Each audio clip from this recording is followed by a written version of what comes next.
Hello students, welcome आप सभी का एक बार फिर से अल्फा मेंटर्स के ऑनलाइन क्लासेस के अंदर। Today we are starting a new important topic, a very difficult chapter, that is the chapter 6 triangles. Chapter 6 triangles name से आप पहले से इंट्रोड्यूस्ड है, लेकिन जिस तरीके से आपने इस चैप्टर को पहले की क्लासेस में स्टडी किया हुआ है और जिस तरीके से क्लास 10th में इसको स्टडी करने वाले हैं, बहुत ही एक डिफरेंट कंडीशन से, बहुत ही एक डिफरेंट तरीका है इस ट्रायंगल चैप्टर्स को जिस तरीके से क्लास 10 के सिलेबस में इंट्रोड्यूस किया जाता है और जिस तरीके से अपने को इसको स्टडी करना है। क्या कुछ इतना डिफरेंट है क्लास 10 के ट्रायंगल चैप्टर्स में comparative to the previous classes? देखिए, प्रीवियस क्लासेस 8 तक तो जब भी ट्रायंगल चैप्टर्स का बेसिक वर्ड अपने इंट्रोड्यूस करते थे तो बेसिकली उसके ट्रायंगल के area, basic formula half into basic height, triangle का perimeter, different types of the triangles on the basis of the angles, on the basis of the sides, yes or no? तो यही सब कुछ आपने study किया था। 9th class में भी आपने ट्रायंगल चैप्टर्स को टू टाइप से स्टडी किया था। One is the application of the triangle area, that is using the Heron's formula, and one more chapter that in the class 9 syllabus introduced, that was the triangle chapter in which we studied the property of the congruency, जो उस time पे 9th class में last year सिखा हुआ था और आज तक 10th क्लास में किसी न किसी चैप्टर में जहां कहीं भी दो ट्रायंगल्स फिगर बनते हैं वहां पे आज तक इस प्रॉपर्टी का अपने यूज करते आ रहे हैं, दैट इज द कॉन्ग्रुएंसी। तो देखिए, सबसे पहले बेसिक यहीं से मैं स्टार्ट करता हूं कि क्लास 9th में जो आपने स्टडी किया था ज्योमेट्रिकली चैप्टर ट्रायंगल को, और जो क्लास 10th में ज्योमेट्रिकली ट्रायंगल चैप्टर को स्टडी करने वाले हैं, उन दोनों के बेसिक जो सबसे पहला जो कॉमन वर्ड जिसमें बेसिक आपको डिफरेंस सीखना है वो आपका यही है कि क्लास 9th में आपने पॉलीगन्स के, देखिए पॉलीगन वर्ड को यूज करना इसलिए जरूरी है क्योंकि triangle is also a part of a polygon. जो ट्रायंगल है वो भी पॉलीगन का ही एक टाइप होता है। तो पॉलीगन के रेस्पेक्ट में हमेशा बात करते हैं क्या कि पॉलीगन में ये दो टाइप के प्रॉपर्टीज होते हैं फिगर के अंदर। One is the congruent property, that is known as the congruence. तो एक तो आपका है कॉन्ग्रुएंट प्रॉपर्टी और एक आपका है सिमिलरिटी, कॉन्ग्रुएंसी और सिमिलरिटी। सो कॉन्ग्रुएंट और सिमिलरिटी, बेसिक वर्ड में डिफरेंस क्लियर करते हैं पहले कि पॉलीगन के रेस्पेक्ट में कॉन्ग्रुएंट क्या होता है और पॉलीगन के रेस्पेक्ट में सिमिलरिटी क्या होता है। तो देखिए, यहाँ पे डिस्कशन ये होता है कि कॉन्ग्रुएंट फिगर के अंदर, पॉलीगन के रेस्पेक्ट में अगर बात करें तो कॉन्ग्रुएंट फिगर्स के अंदर all angles are equal. Congruent के अंदर ऑल एंगल्स इक्वल होते हैं फिगर्स में, and all sides of a polygon, all sides of a polygon are corresponding equal to the all side of another polygon।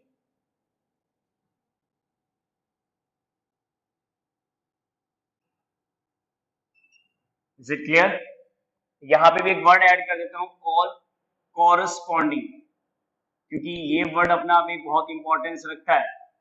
All corresponding angles are equal and all sides of a polygon are corresponding equal to the all sides of another polygon. Clear है?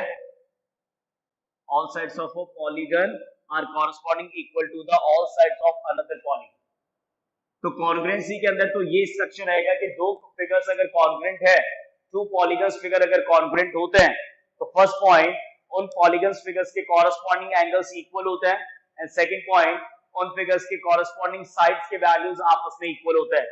जबकि जो similarity property है, तो similarity में भी पहला point यही है, all corresponding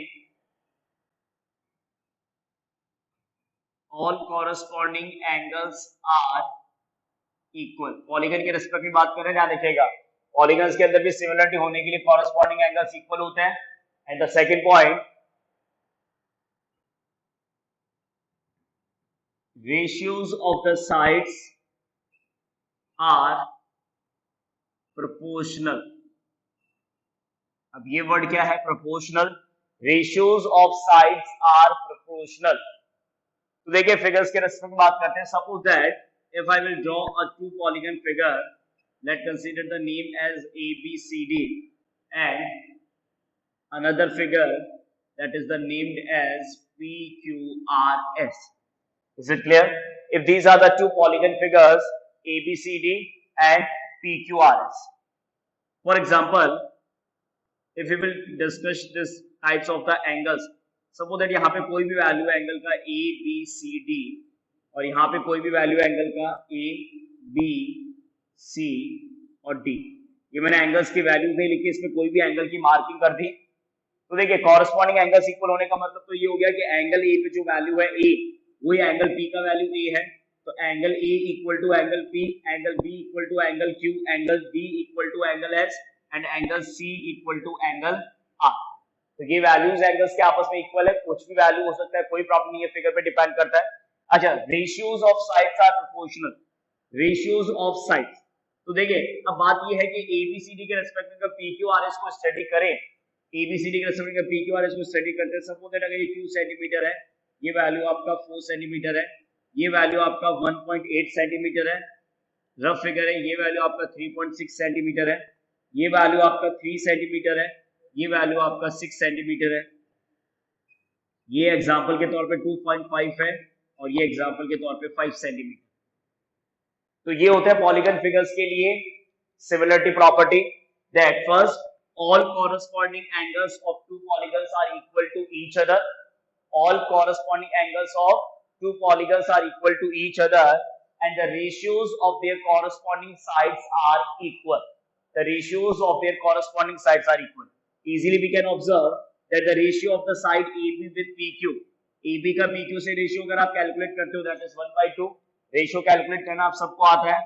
If you will calculate the ratio of side AB to PQ, that is the 2/4, after simplification we will get the value 1/2. Similarly, if you will calculate the ratio of the side BC upon QR, that is 1.8 upon 3.6, again when you simplified it you will get the value 1/2. Similarly, if you go for the ratio of the side CD and RS, CD and RS, that is 3 upon 6, again 1/2, and at last if you will go for the ratio of the side AD correspondence to PS, that is 2.5 upon 5, again 1/2. So that is the property that all the corresponding side ratios are equal and all the corresponding angles are equal. These two are the basic property of any two polygons figures for the similarity. किसी भी two polygons figures के similarity होने के लिए, similar होने के लिए, किसी भी दो polygon figures के similar होने के लिए क्या property होना necessary है? First, their corresponding angles are equal, and second, the ratios of their corresponding sides are equal, that is also named as ratios of sides are proportional.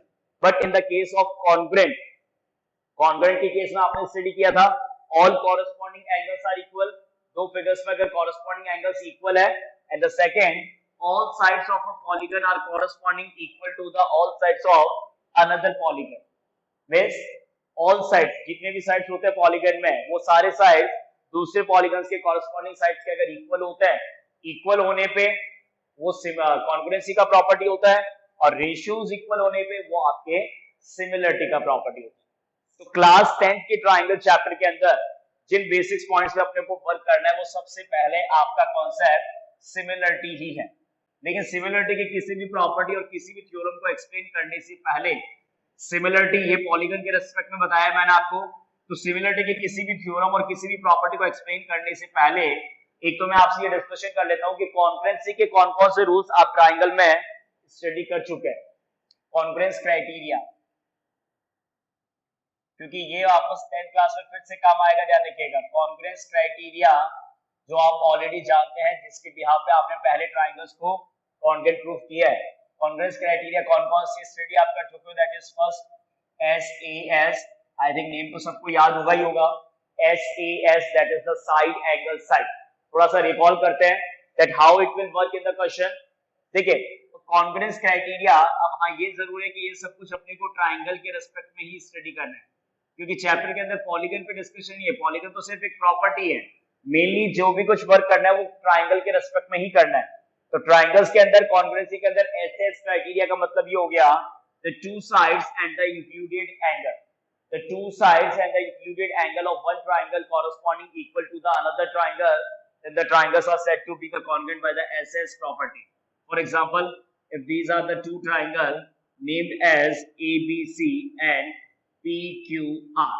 For example, this one is 2 centimeter, this one is 3 centimeter, this one is 2 centimeter, this one is 3 centimeter, and the angle B and angle Q are the value of 60 degree.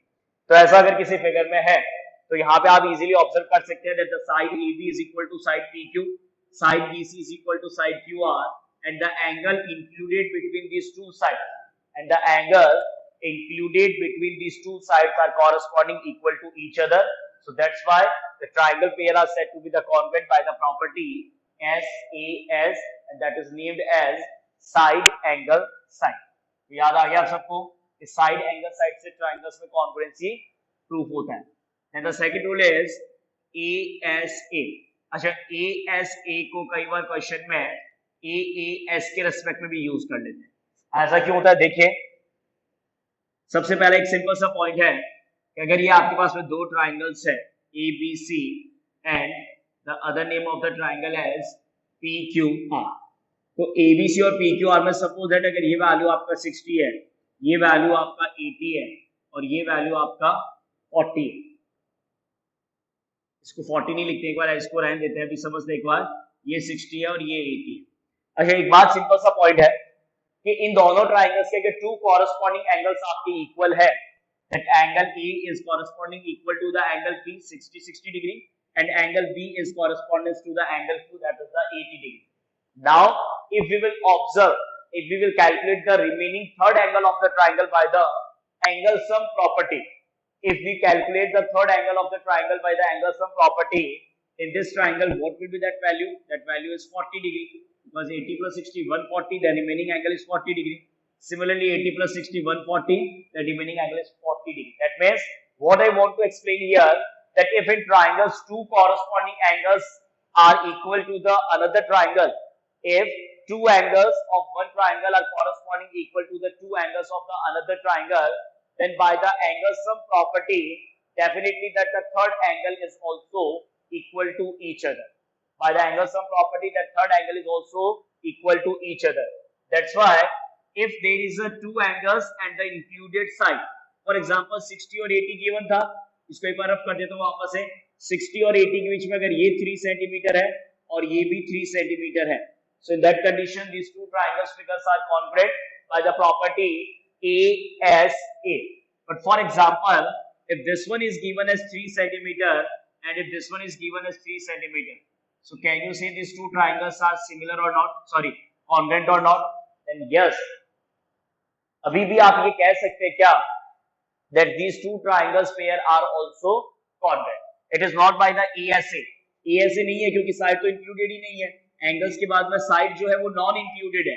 But आपको ये पता है कि अगर आप angle sum property से use करेंगे तो एंगल सम प्रॉपर्टी से जो थर्ड एंगल है वो डेफिनेटली इक्वल आएगा. तो या तो आपके पास में एक प्रॉपर्टी कि आप थर्ड एंगल को पहले कैलकुलेट करें एंगल सम प्रॉपर्टी से. थर्ड एंगल को अगर आप कैलकुलेट करेंगे तो वैल्यू सेम आएगा. उसके बाद में एंगल बी एंगल क्यू के इक्वल, बीसी क्यूआर के इक्वल और एंगल सी को एंगल आर के इक्वल अगर पुट करके अगर कैलकुलेशन में कॉन्ग्रुएंट बताते हैं तब तो वो आपका एएस है. और अदरवाइज आप डायरेक्ट भी लिख सकते हैं क्या एएस, क्योंकि इस प्रॉपर्टी में बाकी ऐसा नहीं होता है. लेकिन एएसए के रिप्लेसमेंट पे एएस भी पॉसिबल है. उसका रीजन सिर्फ एक ही है कि अगर दो एंगल्स इक्वल है तो डेफिनेटली थर्ड एंगल भी angle sum property of triangle से इक्वल होगा. आप डायरेक्ट एएसए को भी फॉलो कर सकते हैं और एएस को भी फॉलो कर सकते हैं. Is it clear? So that is the second rule of the congruency of the triangle. Then the third one that we studied as is SSS. सबसे simple होता है side side side. If three sides of one triangle are corresponding equal to the three sides of the another triangle, then the triangles pair are said to be the congruent by the SSS. And the fourth one is RHS. RHS का मतलब होता है right angle hypotenuse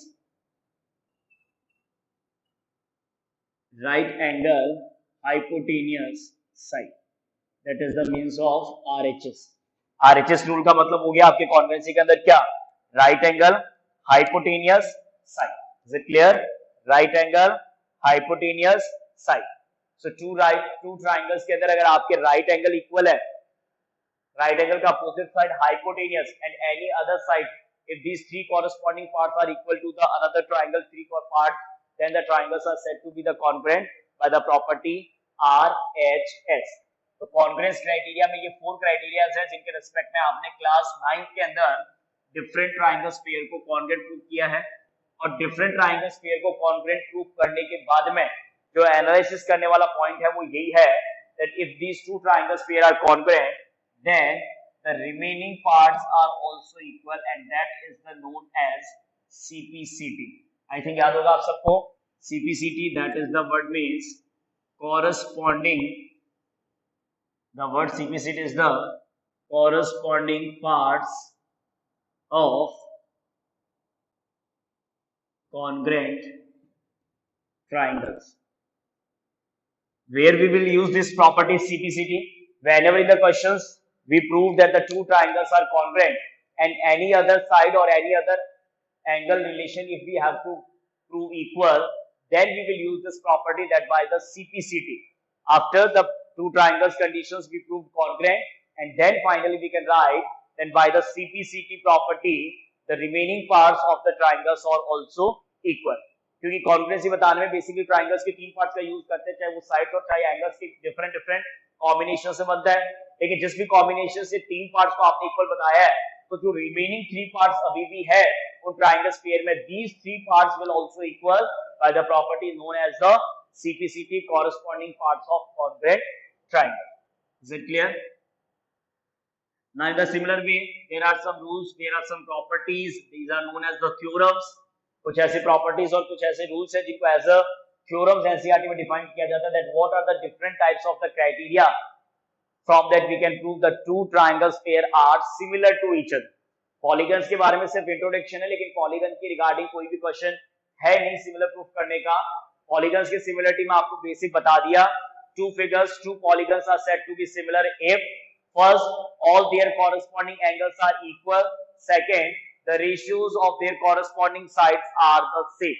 The ratios of their corresponding sides are the same. अगर ये दोनों property follow हो रहा है, then the two triangles pair are said to be similar. तो सिमिलरिटी के अंदर बेसिकली रेशियोज पे काम होता है, एंगल्स पे तो इक्वल है ही है, साइड्स के अंदर रेशियोज पे वर्क होता है, और कॉन्ग्रुएंसी के अंदर साइड्स में इक्वल कंडीशन पे फॉलो करना होता है. ये बेसिक मेजर डिफरेंस है between the congruence property of triangles and the congruent similar property of the triangle. Is it clear? So before starting the any rule, any property of the similarity criteria, before that we have to study first the other property of the triangle, and that is the known as the properties based on the ratios of the two sides. जिस property के बारे में discussion कर रहे हैं वो आपको two sides के रेशियोज के बारे में डिस्कशन करता है. दैट मींस आप सबसे पहले रेशियोज के बारे में कुछ बेसिक्स इंफॉर्मेशन सीखने वाले हैं, and then with respect to that ratios we will after further we will discuss the properties of the similar triangles. Is it clear to everyone? Similar triangles की प्रॉपर्टी को study करने से पहले आपको इस चैप्टर के अंदर सबसे पहले रेशियोज के बेसिक्स कॉन्सेप्ट्स के बारे में सीखना होगा कि ट्रायंगल्स के अंदर डिफरेंट साइड्स के रेशियोज कैसे वर्क करते हैं, उनकी प्रॉपर्टीज को कैसे यूज करना होता है, and then further we will discuss the basic properties, basic criteria of the similar triangle. अच्छा, एक जनरल क्वेश्चन आपसे मेरे लिए, that which two polygon figures are always similar? ऐसे कौन से पॉलीगन फिगर्स होते हैं जो हमेशा सिमिलर होंगे? Anyone? Yes, the polygon figure square, the polygon figure that square is always similar. If two polygons figure as a square, so these two polygons squares are always similar to each other. दो squares हमेशा similar क्यों होंगे बताइए? Suppose that if we will take a square of any side, for example 2 centimeter. आपने अगर 2 centimeter side का कोई भी square अगर consider किया, so in square each of angle is 90 degree and each side has 12 centimeter. And for example, if we consider another square PQRS of side 4 centimeter, तो PQRS का अगर side 4 centimeter consider करते हैं, so again all sides of a square are equal and each angle is 90 degree. Now in the polygon ABCD and in the polygon PQRS, what will you observe? Same In these two polygon figures of square, we can easily observe that all the angles ABCD and the angle PQR is corresponding equal to each other, and the ratios of the corresponding side, ratio of AB with PQ, BC of QR, CD and RS, and AD and PS, all such ratios are also equal, same. So that's why two squares are always similar to each other. Two squares are always similar to each other. Other than square, which polygon figures are always said to be similar? Two circles. Two circles figure are always similar to each other. Why so? Because if it is a radius of 2 centimeter and if it is radius of 4 centimeter, अगर इस circle का radius 2 centimetre, इस circle का radius 4 है, तो देखिए यहाँ पे अब साइड्स तो है नहीं, लेकिन यहाँ पे सिंपल सी बात है ना कि कोई भी अगर सर्कमफेरेंस पे डिस्टेंस लेंगे सेंटर से तो वो हमेशा 2 होगा, तो यहाँ पे भी अगर सेंटर से सर्कमफेरेंस का कोई डिस्टेंस लेंगे तो वो हमेशा 4 होगा, तो इस 2 का इस 4 के साथ रेशियो हमेशा सेम होगा. That's why the two circles are always similar to each other. The two circles are always similar to each other. Congruence नहीं है, similar है. Congruent होने के लिए condition होना होगा क्या? Two circles are said to be congruent if their radii are equal. दो सर्कल्स कॉन्ग्रुएंट कब होते हैं? याद है 9th क्लास में आपने सर्कल चैप्टर्स के अंदर स्टडी किया था, two congruent circles. When we say that the two circles are congruent to each other, there is one condition that if the radius of these two circles are equal to each other, then only we can say that the two circles are congruent to each other. But two circles pair are always said to be similar because the ratios of their radii are always same with respect to the other value. किसी भी ratios को अगर calculate करते हैं radius के respect में तो वो हमेशा सेम रहेगा, क्योंकि दोनों का रेडियस डिफरेंट जरूर है लेकिन रेशियो तो सेम होगा. That's why the two circles are always said to be similar. Two squares are always said to be similar. Similarly, one more example that we have always similar to each other, that is an equilateral triangle. Suppose that if we consider the two equilateral triangle ABC and PQR with the same condition, side as 2 and side as 6, and each angle of equilateral triangle are of value 60 degree. इतना तो सबको पता है. Each angle of an equilateral triangle are of value 60 degree. That's why the two equilateral triangles are always similar to each other. तो ये आपके 3 basic figures है polygon के रेस्पेक्ट में, जो कि आपके वैसे सर्कल्स को पॉलीगन में इंक्लूड नहीं करते. That is a 2 dimensional figure. But हाँ, आपका पॉलीगन वैसे इनडायरेक्टली पॉलीगन के ही सभी ऑब्जेक्ट है. Two triangles with shape of the triangle equilateral. Two equilateral triangles are always similar to each other. Two squares are always similar to each other. Two circles are always similar to each other. ये आपके basic कुछ figures है जो हमेशा हर condition में एक दूसरे के साथ क्या होता है? सिमिलर होते हैं. Is it clear to everyone? Now let us start with the first property, first theorem.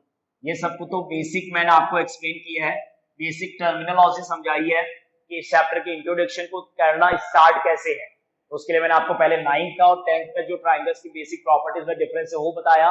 फिर 9th में जिन जिन रूल से ट्राइंगल्स को कॉन्ग्रुएंट करते हैं वो आपसे डिस्कशन किया, क्योंकि इस चैप्टर में भी कहीं ना कहीं ट्राइंगल्स पेयर में कॉन्ग्रुएंसी रूल काम में आता है. और यहाँ नहीं तो किसी और चैप्टर में भी आपने देखा है, सर्किल में और में बहुत जगह कॉन्ग्रुएंसी प्रॉपर्टी काम आते हैं, वो आपको एक बार वापस से रिवाइज किया गया है. And then finally we discuss that which figure shapes are always similar to each other. Now we will start with the first theorem, that is the NCERT theorem number 6.1. NCERT के numbers के according ही चलते हैं, आपको पता है. So NCERT theorem 6.1. देखिए NCERT में काफी सारे थ्योरम्स होते हैं चैप्टर्स के अंदर, इतना आपको पता है, लेकिन हर थ्योरम्स का proof exam point of view से नहीं होता है. और एग्जाम पॉइंट ऑफ व्यू से नहीं होता, साथ ही साथ हर थ्योरम्स का प्रूफ करने के लिए नहीं होता है, कुछ मोटिवेट होते हैं उनमें से. एनसीईआरटी में जरूर उनको एज अ थ्योरम लिखा जाता है, लेकिन जो स्टैंडर्ड आप सिलेबस जब देखते हैं तो उनको एज अ मोटिवेट करके लिखा आता है. Motivate means that only that statement we have to follow, we don't require to do any type of the proof for that particular theorem. क्योंकि या तो उनके प्रूफ बहुत अनसिस्टमैटिक होते हैं और या फिर उनके प्रूफ कॉन्ट्रडिक्शन मेथड या ऐसे बहुत सारे अलग तरीके के वेरिएशंस मेथड होते हैं जिन पे बेस्ड होते हैं. इसलिए उन थ्योरम्स को जिनको एज अ मोटिवेट करके दिया जाता है सिलेबस में, that we don't require to study as a proof point of view. लेकिन ये आपका थ्योरम है, काफी इंपॉर्टेंट है, काफी बार पेपर में आपका रिपीट होता है. तो पहले स्टेटमेंट लिखिए, थ्योरम 6.1 क्या और किस तरीके से वर्क करता है. Right everyone, what we have to study in the theorem 6.1, if a line drawn parallel to, if a line drawn parallel to one side of triangle, if a line drawn parallel to one side of a triangle intersect the other two sides, if a line is drawn parallel to one side of a triangle intersect the other two sides in two distinct points, intersect the other two sides in two distinct points, the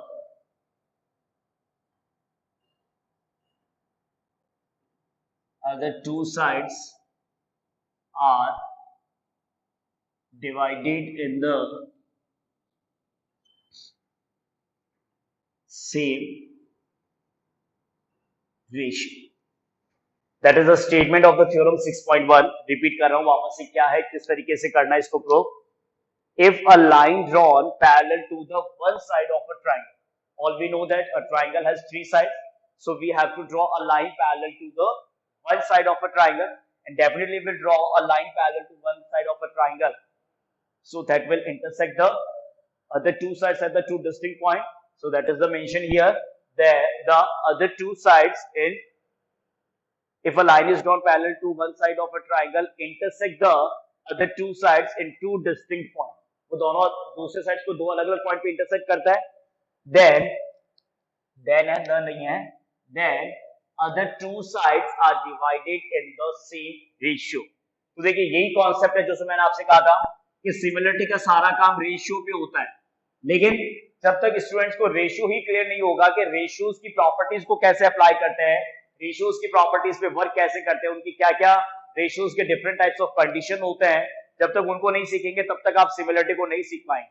इसीलिए similarity की किसी भी property को, किसी भी theorem को discussion करने से पहले इस प्रॉपर्टी को आपको स्टडी करना होता है. और इस प्रॉपर्टी का इंपॉर्टेंट बात यह है कि इस प्रॉपर्टी के स्टेटमेंट को आप लोगों को शॉर्ट में लिखना होता है क्या, basic proportionality, basic proportionality theorem, जिसको मैं शॉर्ट में लिखूंगा क्या, BPT, बेसिक प्रोपोर्शनलिटी थ्योरम. अच्छा, इसके अलावा भी एक नेम होता है, वैसे वो यूज बहुत कम करते हैं, that is the name as Thales theorem. देखिए जब भी के अंदर मैथ्स के अंदर किसी थ्योरम का नाम अगर किसी मैथमेटिशियन के नेम पे होता है तो इसीलिए होता है क्योंकि उसने इस प्रॉपर्टी को इन्वेंट किया है. तो थेल्स जो मैथमेटिशियन थे उन्होंने ही सबसे पहले ट्राइंगल्स के अंदर इस प्रॉपर्टी को स्टडी किया था, इस प्रॉपर्टी को डिराइव किया था क्या, कि अगर आप ट्राइंगल्स की किसी भी पैरेलल, मतलब किसी भी एक साइड के पैरेलल अगर कोई लाइन ड्रॉ करते हैं, if a line is drawn parallel to one side of triangle which will intersect the other two sides at the two distinct point, then the other two sides are divided in the same ratio. इस property को सबसे पहले Thales mathematician ने ही invent किया था, prove किया था. That's why the property known as the Thales theorem or also named as the basic proportionality. इस वर्ड को पहले भी समझाया था आपको. Here we will use the proportional word. आपने पहले भी chapter class 5th 6th 7th में आई थिंक रेशियोज की जब प्रॉपर्टीज आप स्टडी करते हैं तो वहां चैप्टर का नेम होता है रेशियो एंड प्रोपोर्शन. इतना तो सबको याद होगा. रेशियो एंड प्रोपोर्शन जो चैप्टर का नेम है वो क्यों होता है, क्योंकि रेशियोज बेसिकली दो क्वांटिटीज के बीच में मतलब वैल्यूज कंपेयर करता है, कि दो क्वांटिटीज के बीच में वैल्यू को कंपेयर करने के लिए आप रेशियो प्रॉपर्टी का यूज करते हैं. लेकिन दो पेयर्स ऑफ क्वांटिटी के बीच में अगर कंपैरिजन करना है, दो पेयर्स ऑफ क्वांटिटी के बीच में अगर कंपैरिजन करना है तो वहां पे उनके रेशियोज को कैलकुलेट करके और फिर उनके रेशियोज में जो कंपैरिजन होता है, that ratios comparison are called proportion. दो क्वांटिटी में जब कंपैरिजन करना होता है तो वो प्रॉपर्टी रेशियोज होता है, लेकिन दो रेशियोज को जब कंपेयर करना होता है तो उस प्रॉपर्टी को आप बोलते हैं प्रोपोर्शन. उस प्रॉपर्टी को आप लोग क्या बोलते हैं, प्रोपोर्शन बोलते हैं. तो देखिए कैसे और क्या कंडीशंस के साथ इसको प्रूव करना है. बहुत एक इंपॉर्टेंट थ्योरम है, एग्जाम में बहुत बार रिपीट होता है आपका ये property. So first for that we will consider a triangle ABC in which one line we will take, for example that is the DE, with the condition that this one line is parallel to the side BC. Easily we can say that in triangle ABC, a line DE parallel to BC, which intersect the other two sides at point D and point E respectively. Is it clear to everyone? दोनों अलग अलग point पे, distinct point पे intersect कर रहे हैं other two sides को and parallel to the one side. What we have to prove? Divide the other two sides in the same ratio. Then the other two sides are divided in the same ratio. Then other two sides are divided in the same ratio. तो देखिए respective कैसे बात करनी है कि अगर आपका DE के रेस्पेक्ट में BC अगर पैरेलल है तो जो अदर टू साइड्स AB और AC है वहां पे इस कॉमन वर्टेक्स A से अगर एक्सप्रेशन को लिखते हैं, क्योंकि दोनों साइड्स में रेशियो सेम होने के लिए आपको ये स्पेसिफाई रखना पड़ेगा कि जिस लाइन के पैरेलल आपने ड्रॉ किया है DE को BC के अगर पैरेलल ड्रॉ किया तो वो रेस्पेक्टिव रेशियो जहां से इक्वल होगा वो आपका इक्विएंगुलर पॉइंट, जिस पॉइंट पे आपके दोनों ट्राइंगल्स के लिए जो आप कंडीशन फॉलो कर रहे हैं वो इक्वल एंगल्स को रिप्रेजेंट कर रहा है. सो दैट कॉमन एंगल जो है इस DE पैरेलल BC में जो रिमेनिंग वर्टेक्स एंगल पॉइंट है वो आपका A है, तो A के रेस्पेक्ट में AD upon DB equal to AE upon EC. ये रिजल्ट आपको प्रूफ करना है. तो एक काम कीजिए, सबसे पहले आप गिवन लिखिए. मैं बोलता हूं आप लोग कॉपी में गिवन लिखिए. गिवन में आप लोगों को यही कंसीडर करना होगा in a triangle ABC DE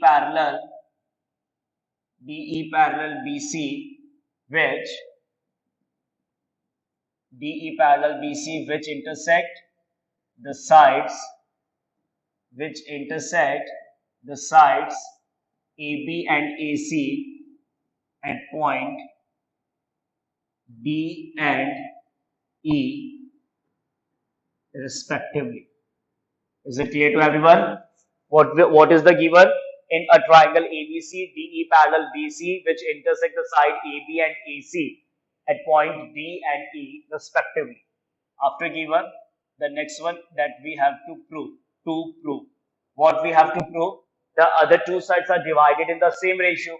That means here we have to prove that the ratio of AD upon DB is equal to the ratio of AE upon EC. After that, a very important part of this theorem, that is a construction. इतना तो आप सबको पता है क्योंकि इतने theorems आपने पहले भी 9th क्लास में किए हुए हैं कि जिस पर्टिकुलर थ्योरम के अंदर कंस्ट्रक्शन पार्ट है और अगर वो कंस्ट्रक्शन ही याद नहीं है, so that means without that construction we cannot prove, we cannot verify that property. तो कंस्ट्रक्शन बहुत अच्छे से याद होना चाहिए आप लोगों को. Then what is that construction part? The construction part is that we have the two sides AB and AC. तो आप इन दोनों साइड्स पे जो इंटरसेक्शन पॉइंट है, आप इन दोनों साइड्स AB और AC पे जो आपके इंटरसेक्शन पॉइंट D और E है, इन दोनों इंटरसेक्शन पॉइंट से आपको क्या करना है? परपेंडिकुलर ड्रॉ करना है. आपको इन दोनों इंटरसेक्शन पॉइंट से साइड AB और साइड AC पे क्या ड्रॉ करना है? परपेंडिकुलर ड्रॉ करना है.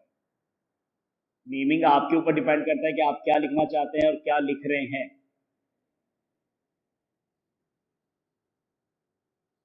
किसी भी तरीके का पॉइंट आप नेमिंग कर सकते हैं, कोई दिक्कत नहीं है.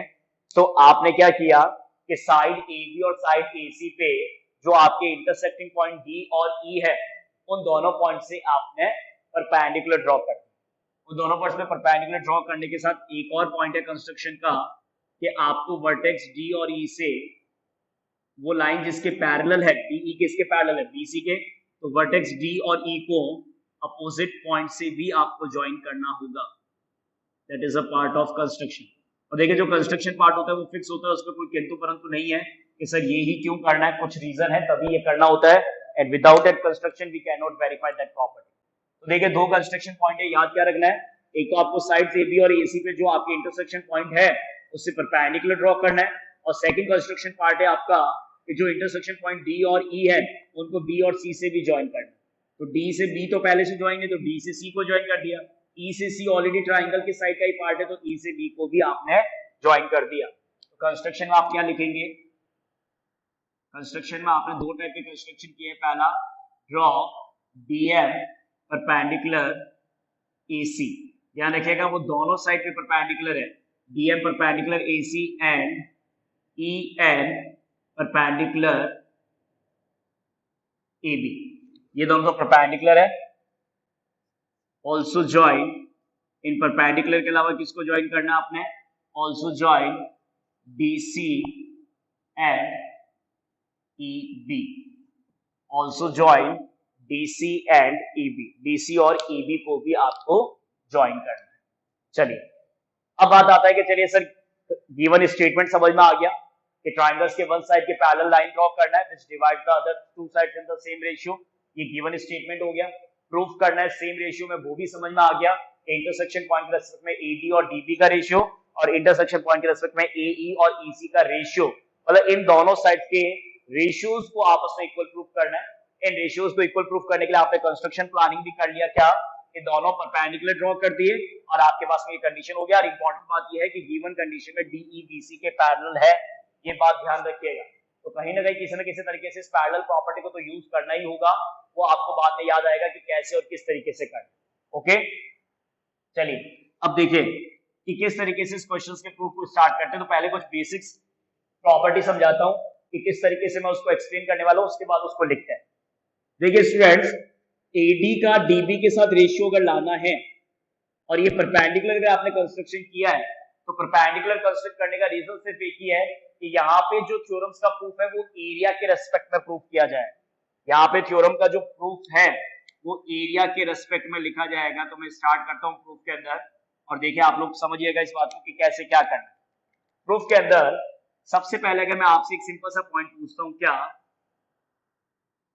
एरिया ऑफ ट्राइंगल ADE, जिसको मैं ऐसे भी लिख सकता हूँ, that is also right as AR. वैसे लिखना ऐसे ही होता है AR करके फिर ब्रैकेट में उसका name, that is AR of triangle AD. याद है ऐसा लिखना सीखा था आपने पैरेललोग्राम चैप्टर के अंदर 9th क्लास में, that area of triangle AD को पूरा एरिया ऑफ ट्राइंगल AD नहीं लिखते हुए that can be written as AR.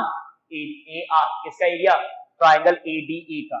I think आप मेरे को ये कहेंगे सिर्फ ट्राइंगल के ADE के एरिया में तो आपके पास में दो एक्सप्रेशन है, half into base into height के. डेफिनेटली दो एक्सप्रेशन है, लेकिन उसमें से पहले एक एक्सप्रेशन पे काम करते हैं, AD पे वर्क करते हैं. देखिए दो एक्सप्रेशन क्यों है? क्योंकि E से परपेंडिकुलर AD पे है और D से परपेंडिकुलर AE पे है. तो एरिया का अगर एक्सप्रेशन आप लिखना चाहते हो तो मैं फॉर्मूला की बात कर रहा हूं, yes, half into base into height. तो फर्स्ट कंडीशन में मैं expression half into base into height में बेस आपका AD पार्ट ले रहा हूं और हाइट आपका EN पार्ट ले रहा हूं. So ARADE equal to half into base into height. कोई प्रॉब्लम नहीं I think, half into AD into EN. Similarly इसी तरीके से AR और मैं लिख रहा हूं ट्राइंगल का नेम DBE, AR और ब्रैकेट में ट्राइंगल DBE. तो देखिए अब जिस ट्राइंगल का नेम मैंने लिखा है तो वो लिखने के बाद आपको समझ में आएगा कि ऐसा क्यों लिख रहा हूं. एरिया ट्राइंगल DBE, यहाँ पे देखिए DBE, तो DBE में DE बेस भी हो सकता है, DB बेस भी हो सकता है, EB बेस भी हो सकता है. लेकिन इन सब में से कौन सा बेस कंसीडर करेंगे? तो बेस हमेशा वो कंसीडर होता है जिसके कॉरेस्पॉन्डेंस अपोजिट वर्टेक्स से हाइट ड्रॉ किया जाता है. आप कहेंगे सर ट्राइंगल DBE में तो कोई हाइट है ही नहीं. है, थोड़ा सा ऑब्जर्वेशन का तरीका चेंज करना पड़ता है. ये देखिए कैसे हाइट, ये आपका ट्राइंगल ऐसे बन रहा है, ये D है, ये B है और ये E है. ट्राइंगल के इंटीरियर में हाइट नहीं है, लेकिन जब DB को आप एक तरीके से अगर ये देखिए कि DB जो है अगर वो एक्सटेंड किया जाए तो यहाँ पे जो ट्राइंगल का हाइट है ना वो ट्राइंगल के एक्सटीरियर पार्ट के रेस्पेक्ट में कैलकुलेट किया जाए. यहाँ पे जो ट्राइंगल का हाइट है वो DB के रेस्पेक्ट में हाइट एक्सटीरियर पार्ट है कौन सा? EN. तो हाइट तो EN ही है, लेकिन बेस कौन सा लेना होगा उसके लिए? DB लेना होगा. बेस क्या लेना होगा? DB. That's why I am writing here half into DB into EN. Yes और नो? समझ में आ रहा है आप सबको? ये दोनों ट्राइंगल्स के एरिया के रेस्ट्रिक्शन मैंने अपना आप से अलग अलग से लिखा है.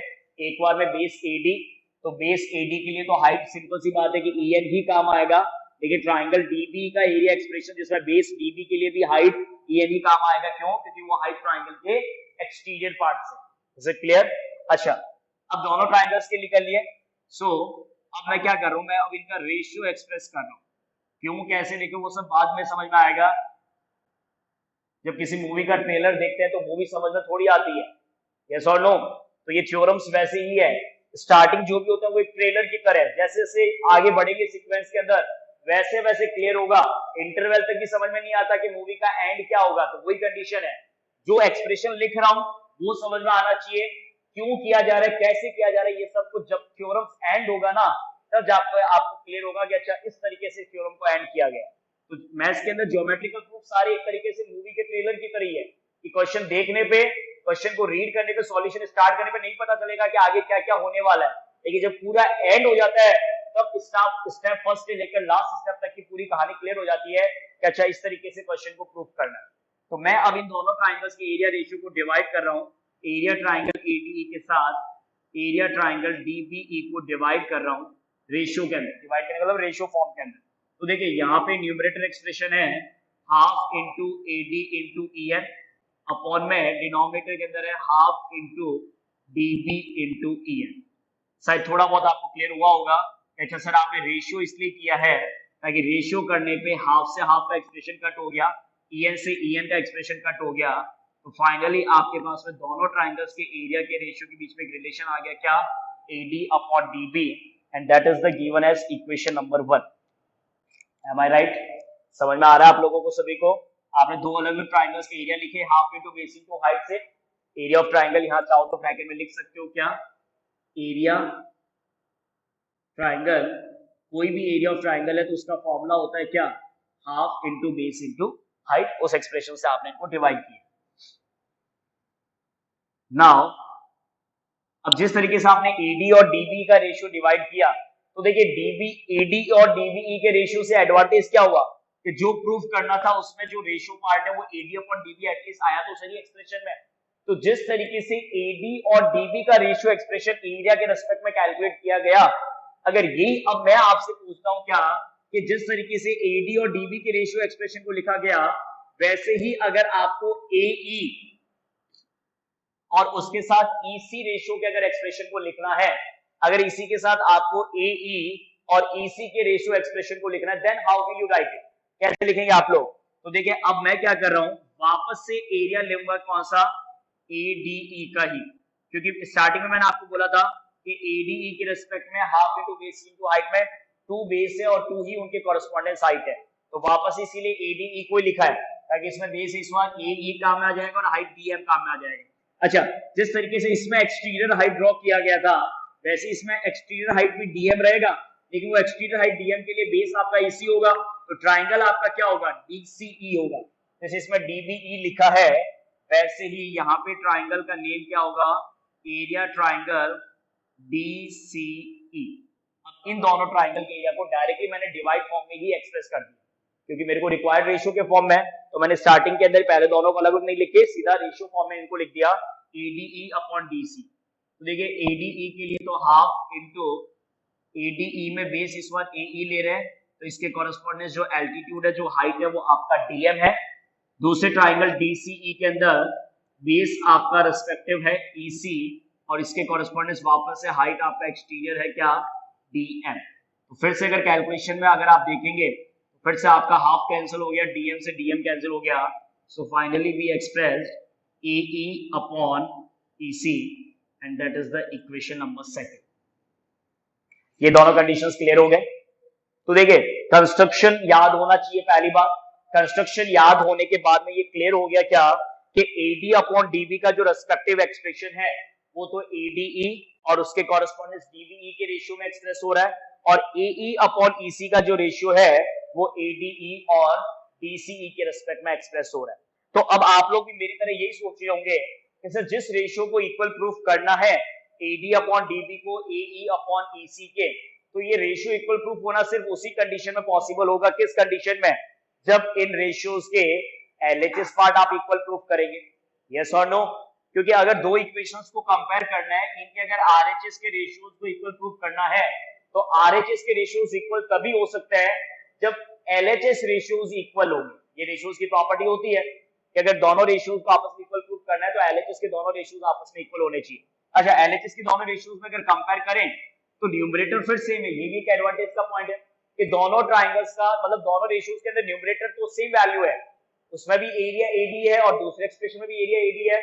अब पॉइंट इंपॉर्टेंट ये है कि रेशियो के अंदर जो डिवाइड में यहाँ पे डीबीई है और यहाँ पे डीसीई है, तो अब देखिए, इसीलिए मैंने कहा था कि गिवन की प्रॉपर्टी को तो आपने यूज ही नहीं किया। क्या था?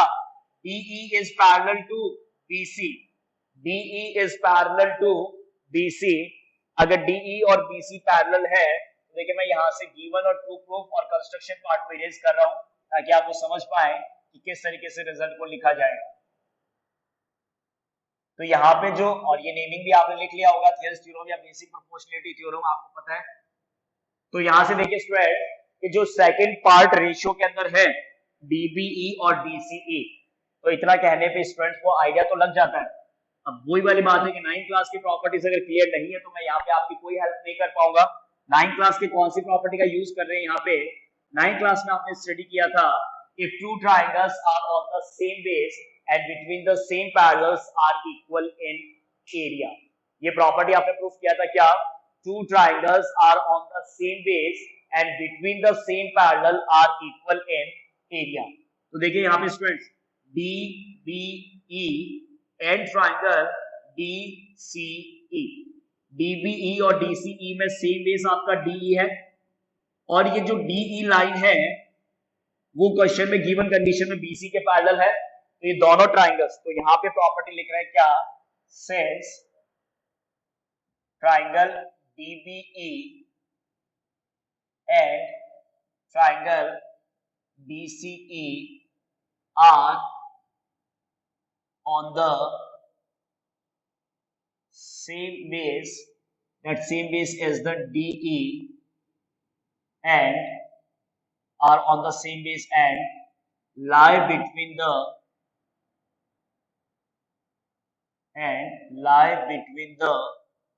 same, since triangle DBE and triangle DC are on the same base DE and lie between the same parallels line के बीच में लाई कर रहे हैं। कौन कौन से सेम पैरेलल लाइंस के बीच में लाई कर रहे हैं? DE and BC। Yes or no? Triangle DBE and triangle DC are on the same base and lie between the same parallel DE and BC।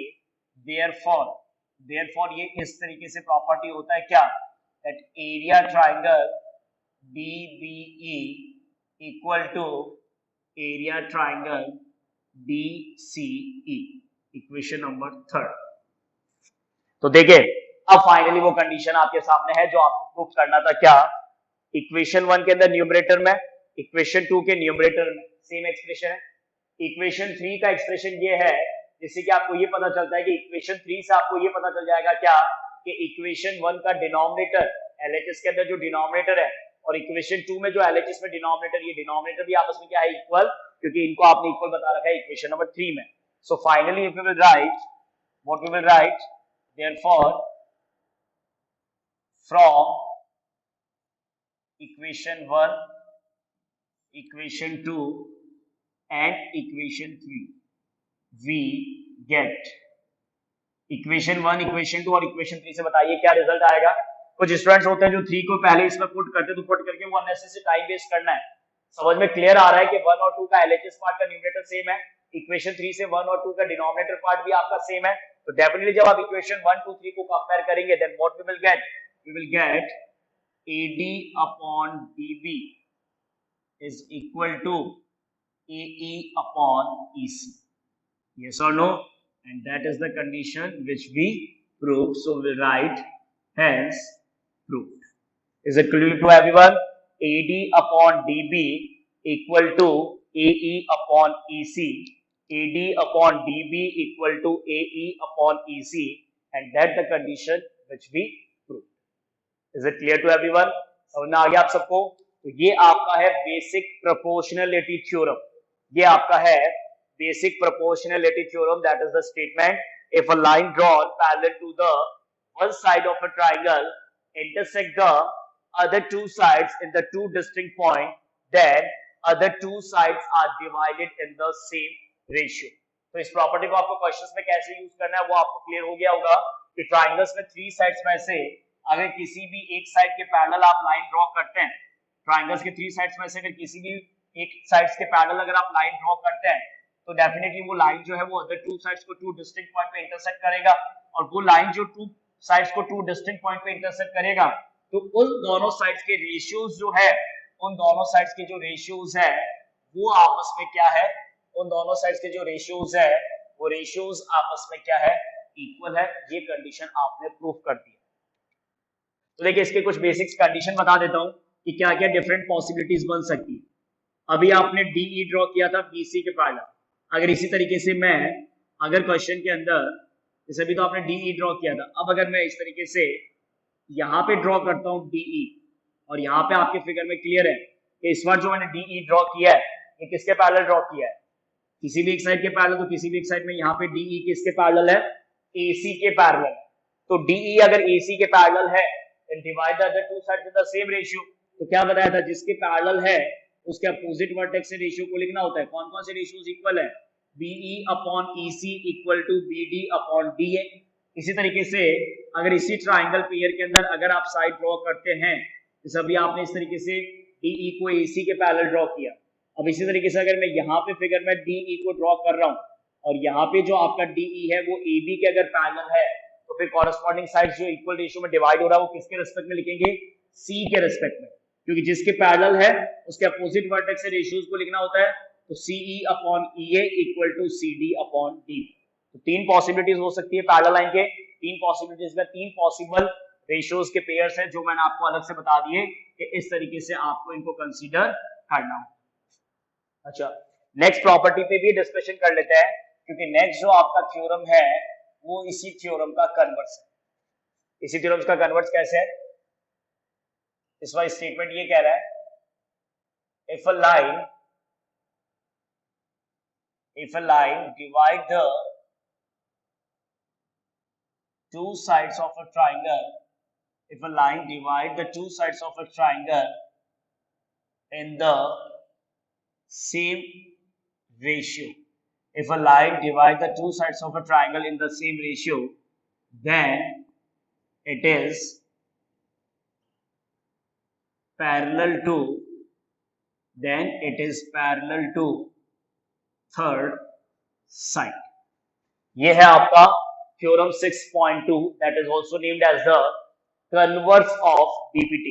ध्यान रखिएगा, जब इस प्रॉपर्टी को एग्जाम में यूज करेंगे तो वहां ब्रैकेट में जो आपको रीजन लिखना होगा वो पूरा स्टेटमेंट ही लिखते हैं, क्योंकि इसका शॉर्ट नेम है, so that's why will write converse of BPT.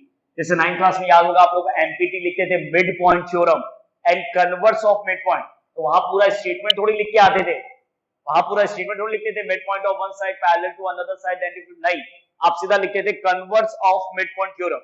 तो वैसे ही जहां पे रेशियोज इक्वल है तो वहां पे जो लाइन है वो पैरेलल टू थर्ड साइड होगा, तो ये आपका है कन्वर्स ऑफ बीपीटी। तो वापस स्टेटमेंट पढ़ते हैं, क्या लिखा हुआ है, if a line divide the two sides of a triangle in the same ratio. मतलब अगर आप कोई लाइन ड्रॉ कर रहे हैं और वो लाइन जो है वो आपके ट्रायंगल्स की टू साइड्स को अगर सेम रेशियो में डिवाइड कर रहा है, if a line divide the two sides of a triangle in the same ratio, then it is parallel to the third side, then it is parallel to the third side। So let's consider a triangle ABC। अब इसमें triangle ABC में जब आप ये line DE है तो ये आपको क्वेश्चन में इसलिए गिवन है क्योंकि इस बार क्वेश्चन के अंदर आपके पास में गिवन स्टेटमेंट क्या बनेगा, line divide the two sides of a triangle in the same ratio. तो गिवन आपके पास में यही है क्या, इन ट्राइंगल ABC में सीधा सा आपके पास में रेशियोज कंडीशन को ही आपको लिखना है, AD upon DB equal to AE upon EC।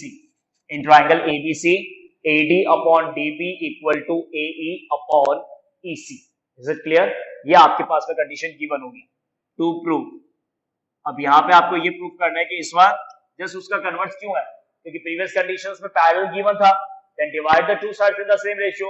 यहाँ पे टू साइड सेम रेशियो में डिवाइड हो रहा है, then we have to prove, what we have to prove, that the line which divide the two sides of triangle in the same ratio that is parallel to the third side, that is DE parallel BC।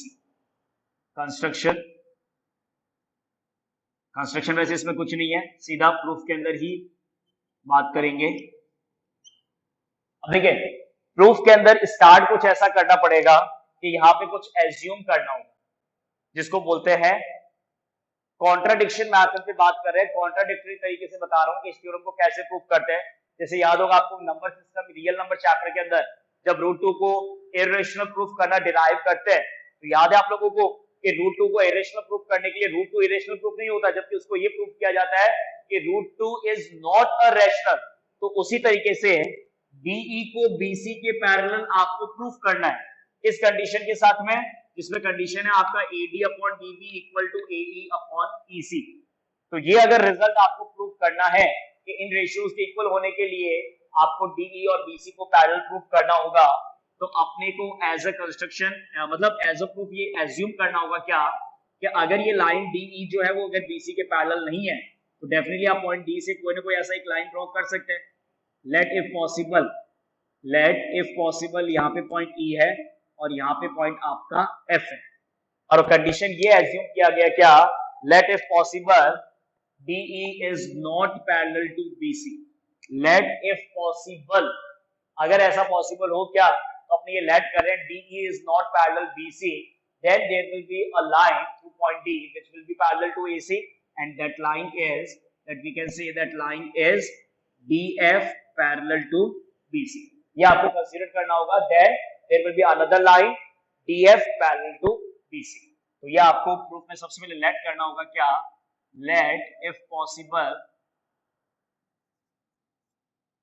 या if possible करके फिर आगे लिखिए if possible let DE is if possible let DE is not parallel to BC.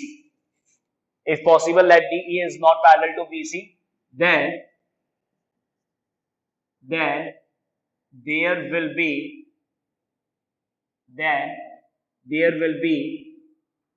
another line, DF which is parallel to BC.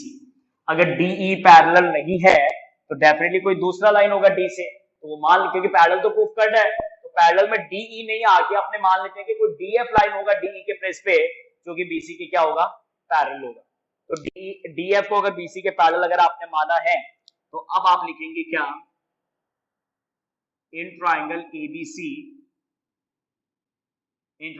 ABC we have what we have DF parallel BC। अगर आपके पास भी किसी triangle के अंदर कोई side किसी one side of मतलब triangle के किसी वन साइड के अगर पैरेलल है DF पैरेलल BC अगर है, then it will divide that sides in the same ratio, then it will divide the other two sides in the same ratio. That's why we will write AD upon DB equal to AF upon FC equation 1, and in bracket we will write by BPT, जिसको exam में आपको पूरा लिखना है, by basic proportionality theorem। क्योंकि अगर किसी triangle में कोई साइड किसी लाइन के पैरेलल है then divide the other two sides in the same ratio, but लेकिन यहां से क्वेश्चन में आपको दे रखा है क्या, but AD upon DB, question में आपको ये गिवन था क्या कि AD upon DB equal to AE upon EC, equation number second, and that is a given statement.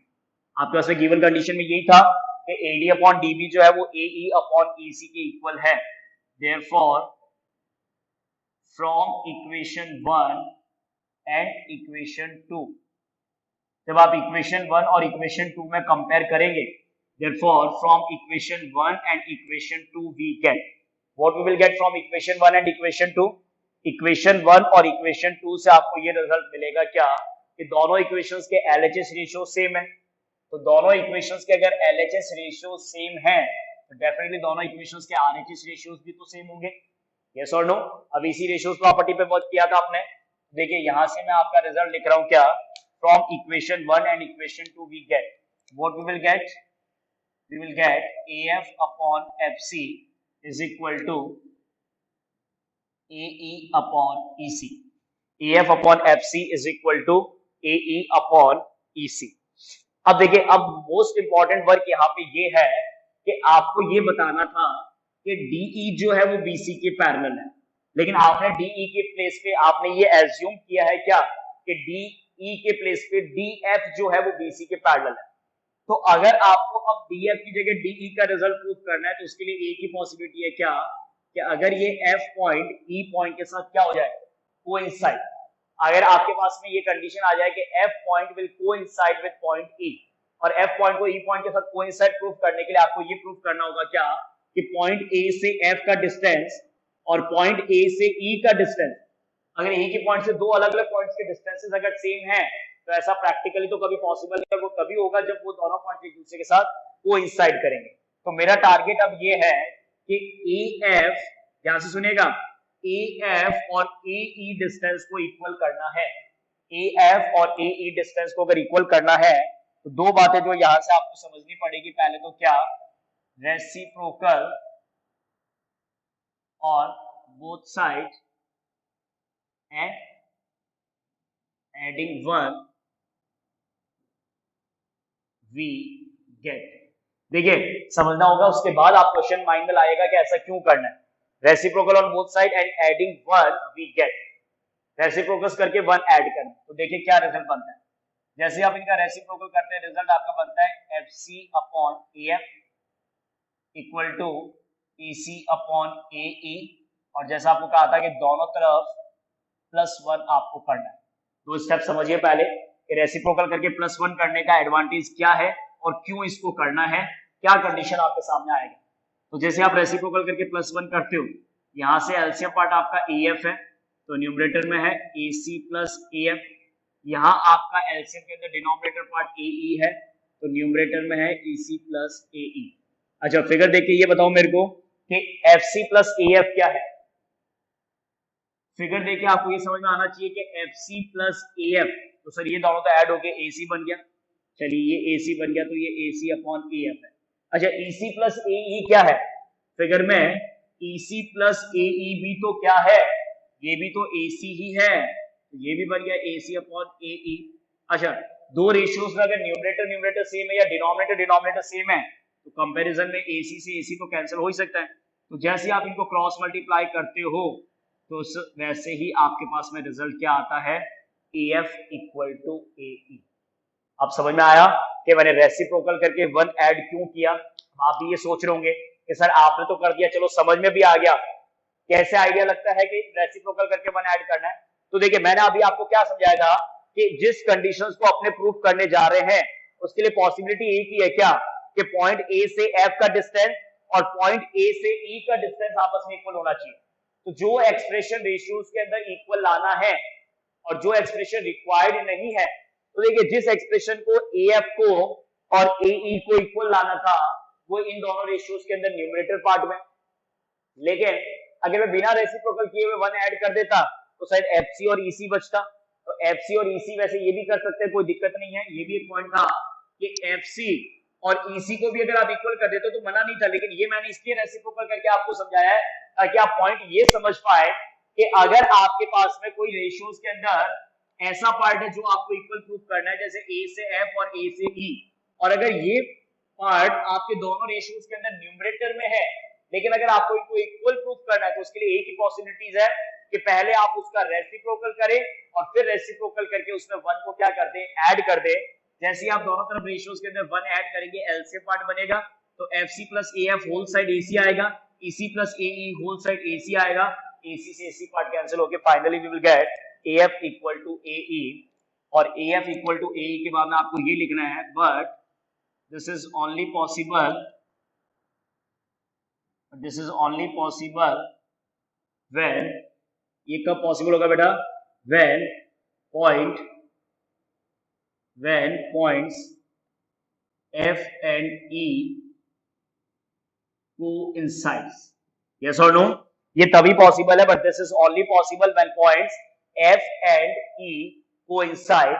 Hence अगर F और E coincide कर जाएंगे, जो रिजल्ट आपने प्रूव किया ये तभी पॉसिबल है जब F और E coincide होंगे, और F और E coincide होने का मतलब ये हो गया hence DE पैरेलल BC, क्योंकि आपने ये नेट तो कर ही रखा था क्या कि DF जो है वो BC के पैरेलल है, और जैसे आपने इस चीज को प्रूव कर दिया क्या कि F जो है वो E के साथ कोइंसाइड कर रहा है, दैट मींस आपका ये भी प्रूफ हो गया क्या, that DE is parallel to BC, so that the property is known as the converse of basic proportionality theorem। तो ये दोनों थ्योरम्स के प्रूफ आपको अच्छे से करने एग्जाम के लिए. In the next class we will start the questions based on this properties, basic proportionality theorem and converse of basic proportionality theorem. Till then, take care.